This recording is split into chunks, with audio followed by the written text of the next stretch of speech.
Assalamualaikum semuanya. Sebelumnya saya ucapkan terima kasih karena masih terus mengikuti cerita bergambar di channel ini.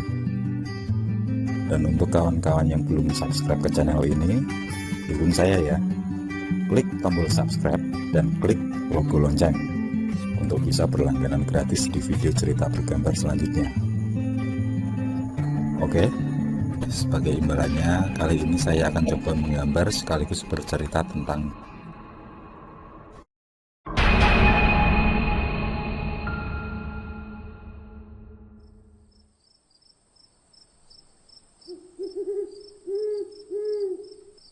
petang telah menghilang berganti malam.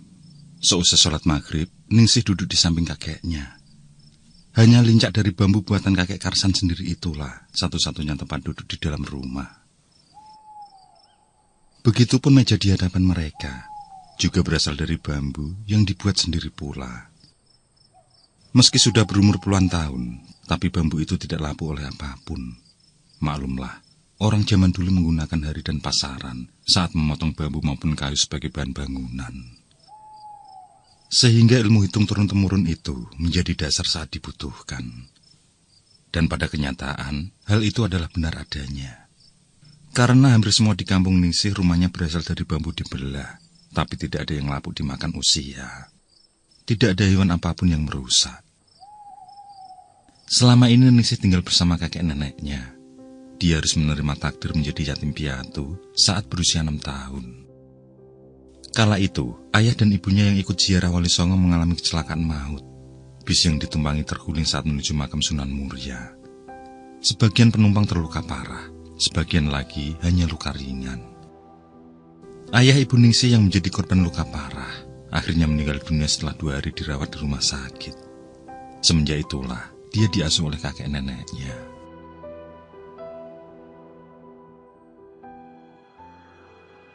Seharusnya setiap maghrib tiba, Ningsih pergi ke surau bersama kawan-kawannya. Tapi sudah 2 minggu ini, dia dilarang oleh kakeknya. Begitupun dengan kawan-kawan yang lain. Orang tua mereka melarang anak-anaknya keluar malam. Hal itu dilakukan tepatnya setelah Jerry, kawan mengaji mereka, terkena penyakit aneh. Pada malam itu seusai dari surau, Jerry dan kawan lain asik bermain. Walaupun hanya di sekitaran surau saja, namun keceriaan selalu terpancarkan dari wajah lugu mereka. Saat asik bermain petak umpet, mendadak Jerry disusul oleh ibunya. Tidak seperti biasanya itu dilakukan. Jerry menurut saja untuk pulang karena dia takut jika ibunya marah. Galak dan suka main pukul. Setelah berpamitan dengan semua kawannya, Jerry berlalu membuntuti ibunya dari belakang. Menurut sang ibu, dia akan diajak ke rumah pamannya untuk menjenguk kakek. Karena kakeknya yang selama ini tinggal di sana, mendadak muntah terus-menerus. Saat sampai di kebun pisang yang ada pohon asem jawanya, tanpa sepengetahuan sang ibu, Jerry berbelok. Pikirnya, masih ada sosok ibu berjalan di depannya, padahal tidak ada siapapun di sana. Sementara sang ibu terus berjalan hingga melewati kebun tersebut. Saat dia menoleh, barulah tersadar kalau Jerry tidak ada di belakang. Jerry, di mana kamu, Nak? Ucap sang ibu setengah berteriak. Tidak ada jawaban. Sang ibu segera putar balik untuk mencari Jerry, tapi tidak ada tanda-tanda keberadaan bocah tersebut. Sang ibu yang mulai panik segera berlari ke kampung. Yang pertama kali dituju adalah suaminya. Pada akhirnya, para tetangga berkumpul saat melihat ibu Jerry yang terisak. Dan di malam itu dilakukan pencarian. Seluruh anak-anak, termasuk Ningsih, disuruh pulang ke rumah masing-masing. Sedangkan ayah mereka mulai menyisir kebun pisang. Menurut kakek Ningsih, hal yang sama dulu juga pernah terjadi. Dan temannya yang hilang ditemukan di atas pohon asem. Sangat tidak masuk akal. Bocah seusia mereka tidaklah mungkin memanjat pohon besar dan tinggi pula, apalagi di malam hari. Mendengar cerita kakek Karsan, segera para warga menuju pohon asem. Lampu senter bertenaga baterai ABC menyorot ke setiap sudut pohon. Termasuk pula pohon-pohon di sekitar, tapi tidak ternampak Jerry di sana. Dan atas saran dari kakek Karsan, maka malam itu dibuatkanlah bubur 3 warna. Yakni bubur merah yang dicampur gula Jawa, bubur putih biasa, dan bubur candil, yakni bubur yang dibuat dari beras ketan. Setelah semua siap, kakek Karsan menyuruh warga membawa wajan dan kentongan. Lalu mereka kembali menuju pohon asem Jawa di tengah kebun pisang. Kakek Karsan tidak memperbolehkan seorang pun menyalakan obor maupun senter. Di tengah gelap malam, suasana riuh dengan tabuhan tidak berirama. Hingga datanglah angin cukup kencang memainkan daun pisang maupun pohon asem. Beberapa saat setelah angin berhenti, kakek Karsan mendekat pada bubur sesajen. Semua telah porak-poranda terhempas angin. Setelah itu, disuruhnya warga menyorotkan lampu ke setiap ranting pohon asem. Dan terlihat Jerry di sana dengan wajah ketakutan. Tubuhnya gemetaran, sedangkan tatapannya kosong. Beberapa orang berteriak menyuruh agar dia tetap tenang, tapi tidak ada respon. Segera, warga mengambil tangga untuk menjemput Jerry.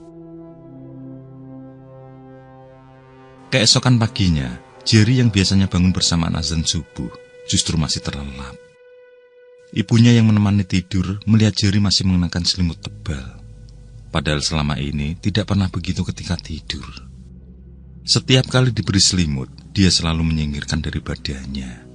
Saat diperiksa, Jerry tampak menggigil dan pucat. Sang ibu lalu menyentuh kepalanya, bersuhu seperti air hampir mendidih. Tapi saat hendak dibawa berobat, kondisi Jerry kembali membaik, tidak demam dan terlihat segar. Tapi ada yang berubah pada perilakunya. Semenjak itu, Jerry tidak pernah berkata sedikit pun. Dia seperti orang bisu. Beberapa orang pintar sudah didatangi untuk mengobatinya, tapi tidak satu pun yang berhasil. Dan semenjak itu pula anak-anak libur ke surau. Mereka tidak boleh kemanapun jika hari sudah petang.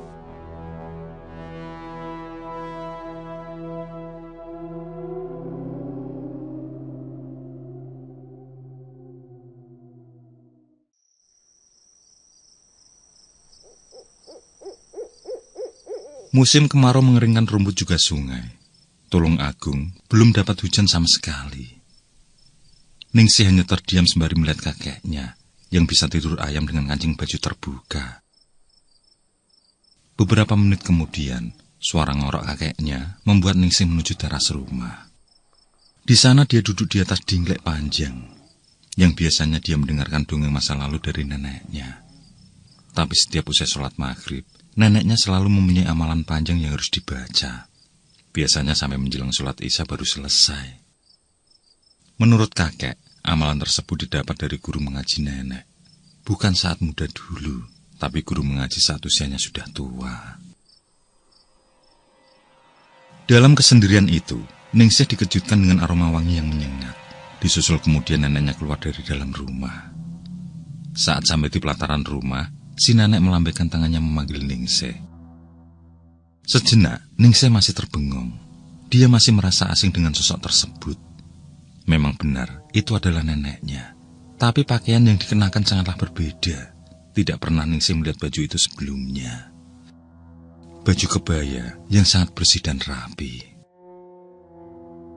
Neneknya terus melambaikan tangan, yang pada akhirnya Ningsih pun mendekat.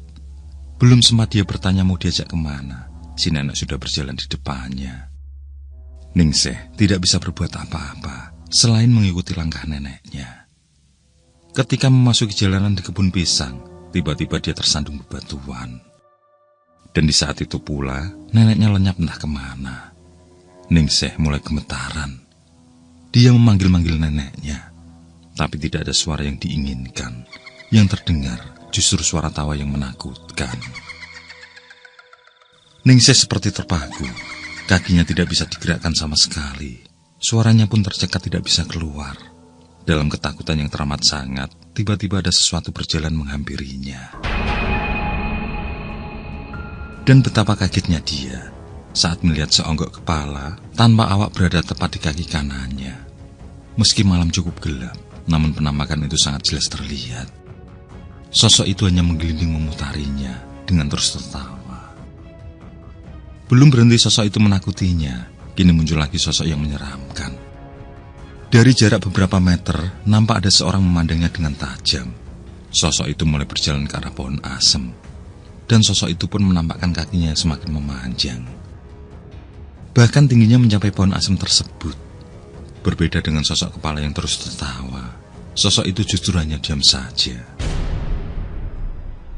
Saat kedua sosok tersebut menghilang, kali ini muncul satu sosok yang teramat menyeramkan. Sebuah mata sebesar tampah, yakni alat tradisional untuk memilah beras, berkedip-kedip di dahan pohon asem. Warnanya selalu berubah dan membuat Ningsih gemetaran hebat. Terkadang putih, terkadang pula merah.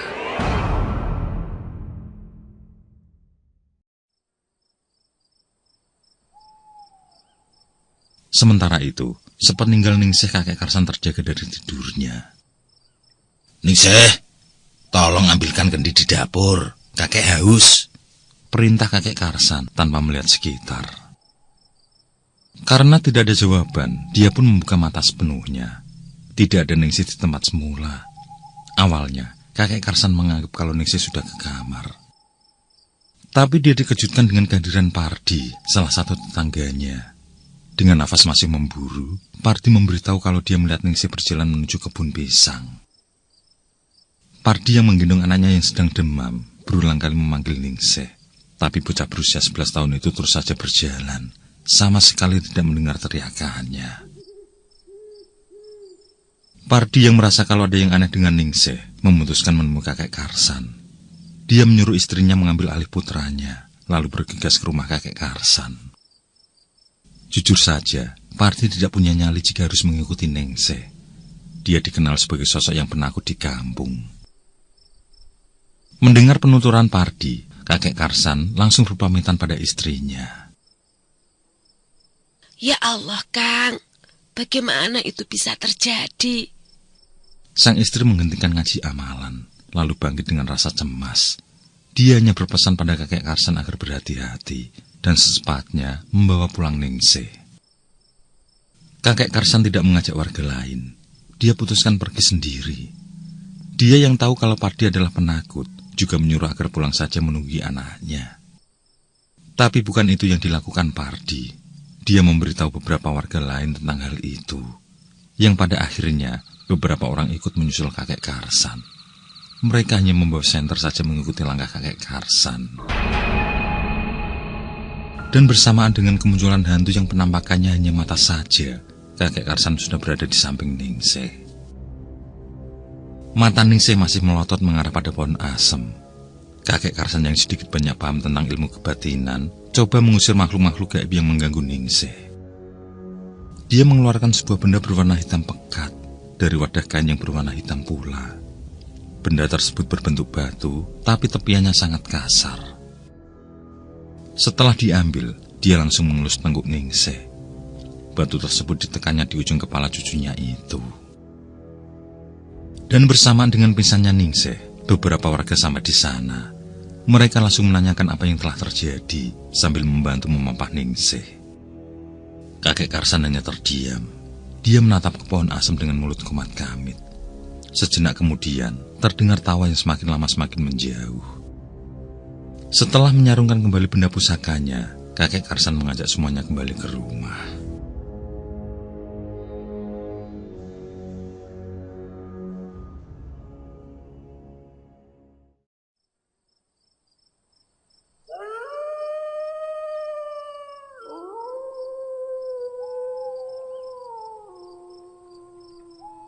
Setelah kakek Karsan mengusap Ningsih dengan air hangat yang dibacakan doa, dia langsung ke pelataran bergabung dengan para warga. Sementara seluruh wanita seisi rumah mengumandangkan sholawat untuk Ningsih. Nenek Ningsih yang masih menangis berharap cucunya segera siuman dan kembali sehat seperti semula. Bagaimanapun, Ningsih sudah dianggap anaknya sendiri. Dia sangat sayang dan peduli pada Ningsih. Di luar, sambil menunggu Ningsih siuman, kakek Karsan berkisah ke masa lampau. Cerita tersebut diawali tentang sejarah dari kebun pisang, yang mana lahan pondok desa tersebut dulunya adalah semak belukar. Dan memang sedari dulu memang terkenal angker. Lahan tersebut saat penjajahan Jepang dijadikan tempat persembunyian para pejuang. Beberapa orang pintar memberi kawanan makhluk halus, agar pasukan Jepang tidak berani masuk kawasan. Dan sebagai medianya adalah pohon asem Jawa dan pohon pakel. Sedangkan pohon pakel sudah lapuk dan roboh di sekitar tahun 70-an. Seiring berjalannya waktu, makhluk halus tersebut masih berada di tempatnya. Tidak ada seorang pun yang berani menebang pohon asem tersebut. Bahkan pernah suatu ketika, ada yang memanjat untuk mengambil buah asem. Dalam hitungan menit, orang yang merupakan kakek Pardi itu langsung sakit. Menurut orang pintar, dia diganggu sosok gaib karena telah merusak mainan bangsanya. Sosok itu tinggi besar, hitam, dan berbulu lebat. Di alamnya, sosok tersebut marah dan membuat kakek Pardi harus menanggung akibatnya. Sekitar 2 minggu kemudian kakek Pardi pun meninggal dunia. Memang, kematian adalah keputusan Tuhan, tapi warga yakin penyebabnya adalah sosok di balik pohon asem itu. Sedangkan beberapa korban selanjutnya adalah ulah dari sosok berwujud lain. Sosok tersebut sama persis seperti yang dijumpai oleh Ningsih, yakni sosok hantu Moto Sak Tampah. Nama tersebut disematkan karena sosok Moto Sak Tampah memiliki mata besar seukuran tampah. Sosok hantu ini bergentayangan hanya dengan satu mata tanpa anggota tubuh lain. Dan selama ini korbannya kebanyakan adalah remaja dan anak-anak. Sekilas memang tidak tampak berbahaya, namun ternyata hantu ini menyerap aura seseorang. Hingga pada akhirnya orang tersebut kehilangan gairah untuk hidup dan putus asa hingga meninggal dunia. Semoga hal itu tidak terjadi pada Jerry maupun Ningsih, ucap kakek Karsan memangkas kisahnya. Dia berharap yang mencuri Jerry adalah Wewe. Memang, selama ini kakek Karsan dianggap sebagai orang tertua di kampung. Diperkirakan usianya sudah di atas 90 tahun. Meski begitu dia masih sehat. Sedangkan istrinya saat ini adalah istri ketiga. Sehingga usianya masih jauh di bawahnya. Mungkin terpaut sekitar 15 tahunan, bahkan bisa lebih. Sedangkan kedua istri sebelumnya tidak memiliki anak, sehingga mereka memilih bercerai. Anehnya, setelah membina rumah tangga dengan lelaki lain, mereka memiliki keturunan. Kakek Karsan sendiri memiliki 2 putri. Yang sulung ikut suaminya jauh di Jawa Barat, sedangkan ibu Ningsih sudah tiada.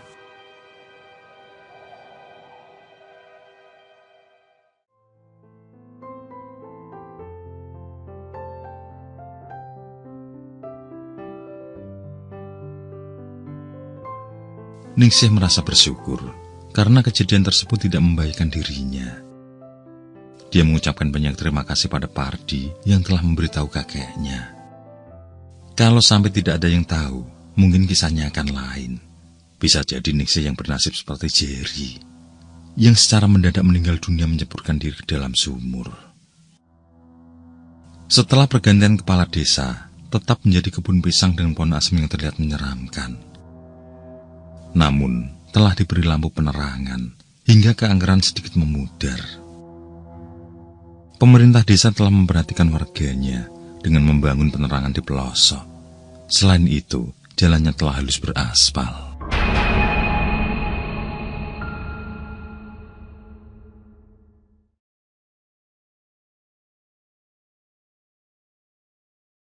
Oke, saya kira cukup cerita kali ini. Untuk cerita-cerita lainnya, silahkan buka di bagian video dalam channel ini, di playlist cerita bergambar. Sekali lagi terima kasih ya. Jangan lupa like, komen, share juga boleh. Dan untuk yang belum subscribe, langsung klik tombol subscribe. Semangat berkarya. Akhirul kalam, wassalamualaikum warahmatullahi wabarakatuh.